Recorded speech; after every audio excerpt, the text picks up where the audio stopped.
യുഎസ്എയിലെ ഡാലസിൽ എമ്പുരാൻ സിനിമയ്ക്ക് largest fan show നടക്കാൻ പോവുകയാണ്. അവിടെ സിനിമയുടെ ഫാൻ ഷോ ബുക്കിംഗ് തുടങ്ങി 15 മിനിറ്റ് ആയപ്പോൾ തന്നെ മുഴുവൻ ടിക്കറ്റുകളും വിറ്റുപോയിരിക്കുകയാണ്. അതുപോലെ ജർമ്മനിയിലും എമ്പുരാൻ സിനിമ ചരിത്രം സൃഷ്ടിക്കുകയാണ്.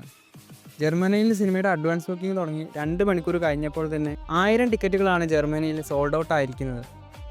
അതും 2 ലൊക്കേഷനിലാണ് സിനിമയുടെ ബുക്കിംഗ് ഓപ്പൺ ചെയ്തിട്ടുള്ളത്. ജർമ്മനിയിലെ ഏറ്റവും വലിയ ഐമാക്സ് സ്ക്രീനിലും എമ്പുരാൻ സിനിമ റിലീസ് ചെയ്യുന്നുണ്ട്. എമ്പുരാൻ സിനിമയുടെ ഒഫീഷ്യൽ ട്രെയിലറിൻ്റെ സ്പെഷ്യൽ സ്ക്രീനിങ് ഇപ്പോൾ രജനീകാന്ത് കണ്ടിരിക്കുകയാണ്. ഈ ഒരു വിവരം വിവിധ സോഷ്യൽ മീഡിയ പ്ലാറ്റ്ഫോമുകൾ വഴി പൃഥ്വിരാജാണ് പുറത്തുവിട്ടുള്ളത്.